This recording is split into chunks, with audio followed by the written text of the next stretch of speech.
Pendekatan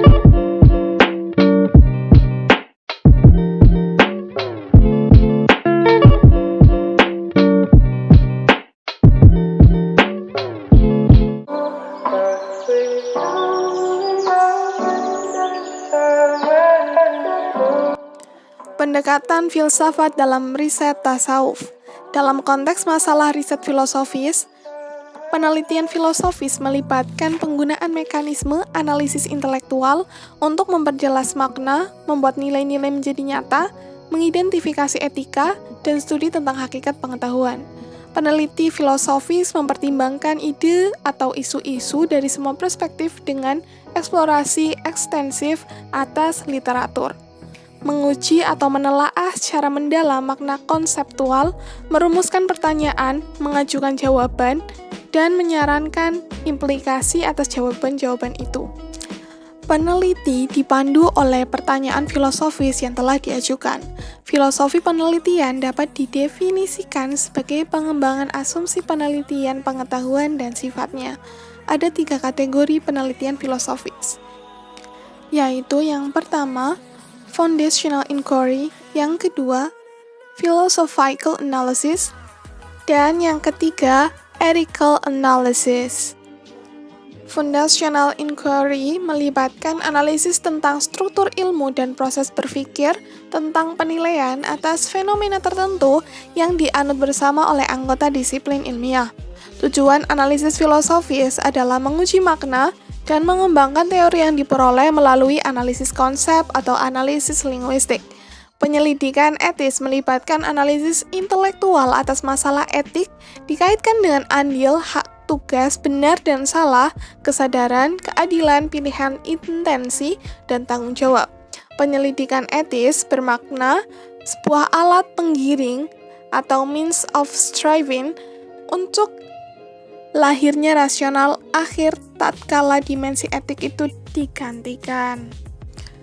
Selain dari 3 kategori penelitian di atas, ada 4 tren utama filsafat penelitian yang dibedakan dan dibahas dalam karya-karya oleh banyak penulis, seperti filsafat penelitian positivis, filsafat penelitian interpretivis, filsafat penelitian pragmatis, dan filsafat penelitian realistis. Filsafat penelitian positivis, ia mengklaim bahwa dunia sosial dapat dipahami secara objektif.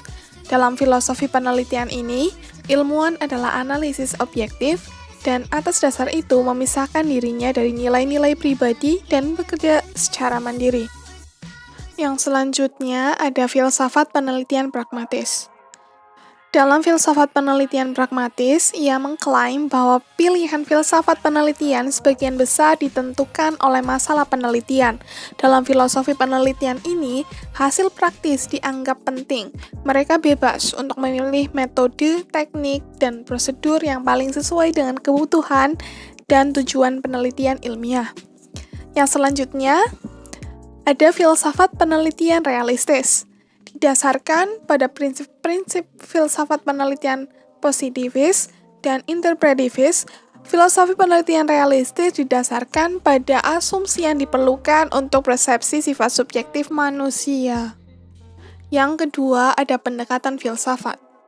Kata filsafat berasal dari bahasa Yunani, yaitu filosofia, yang terdiri atas 2 kata, philos yang berarti cinta, atau philia yang berarti persahabatan, dan sophia yang berarti hikmah, kebijaksanaan, pengetahuan, dan pengalaman praktis.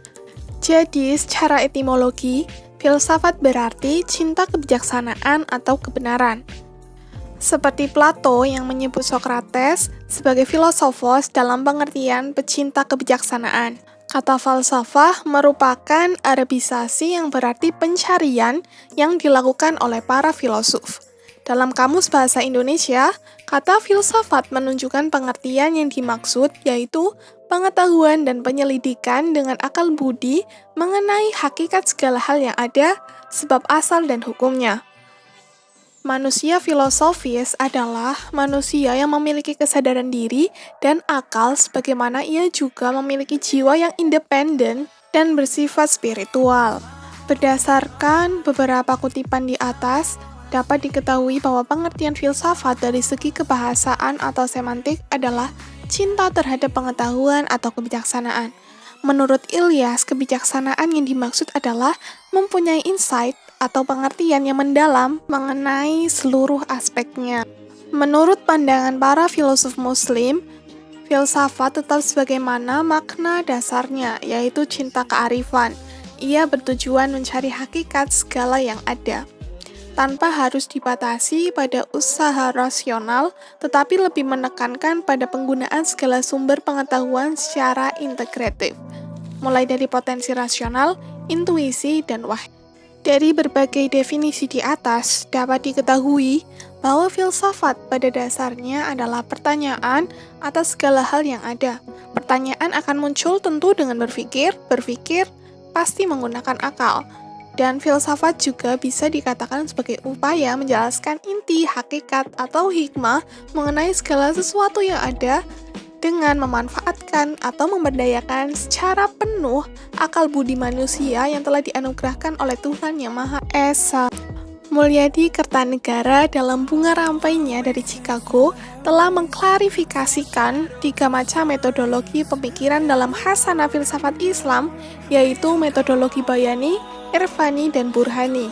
Metodologi Bayani adalah metode pemikiran khas Arab yang menekankan otoritas teks atau nas secara langsung atau tidak langsung, dan dijustifikasi oleh akal kebahasaan yang digali lewat referensi atau istidlal. Secara langsung, artinya seseorang memahami teks sebagai pengetahuan jadi dan langsung mengaplikasikan tanpa pemikiran. Dan secara tidak langsung, artinya memahami teks sebagai pengetahuan mentah sehingga diperlukan tafsir dan penalaran. Meskipun demikian, akal tidak bisa bebas menentukan makna dan maksud, namun tetap harus bersandar pada teks.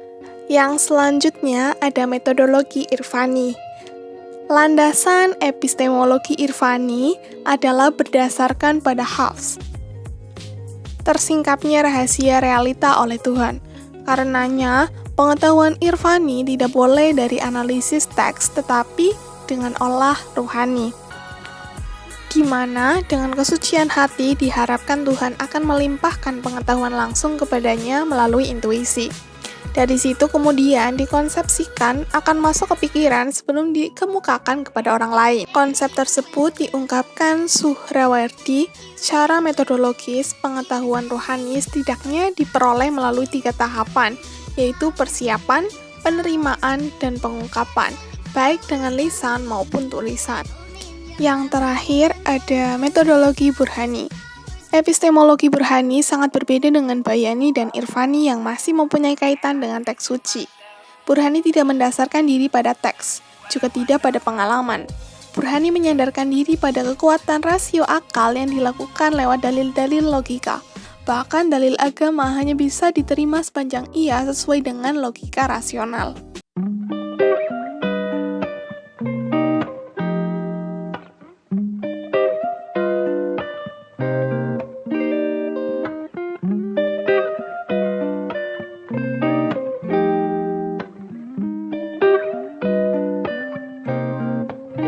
네가 나를 볼 때 너의 눈빛 속에서 너도 모르는 것 같은 또 다른 네가 나는 보여. 네가 날 부를 때 너의 목소리에서 너도 모르는 것 같은 속삭임이 나는 들려. Baby 너의 걸음걸이 하나마다 알게 모르게 너를 무시하는 듯한 Baby 너는 내가 말을 하나마다 하게 만들어 나를 가지고 노는 듯한 Drop it on me girl 너는 남들 앞에만 서면 귀여운 가지가 돼 Drop it on me girl 무대 위 조명이 꺼지면 너는 다른 사람이 돼 왕이 돼도 여왕이 돼도 나는 너를 절대로 이길 수가 없어 너는 조커니까 나는 이미 그런 너한테 푹 빠져들었으니까 밤이 오면 게임은 시작돼 밤이 오면 게임은 시작돼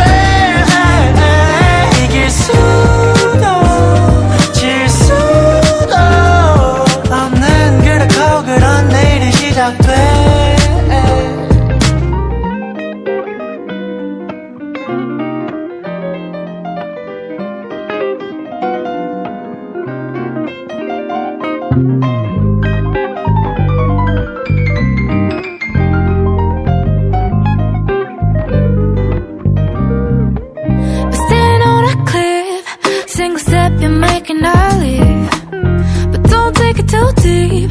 You'll hurt yourself too weak. I'm sorry, babe. 넌 내게 네가 원하는 게 이렇게. I know you want me bad, so let's just play the game. 이 밤 이제 나고 나면 다 타버릴. I got no time.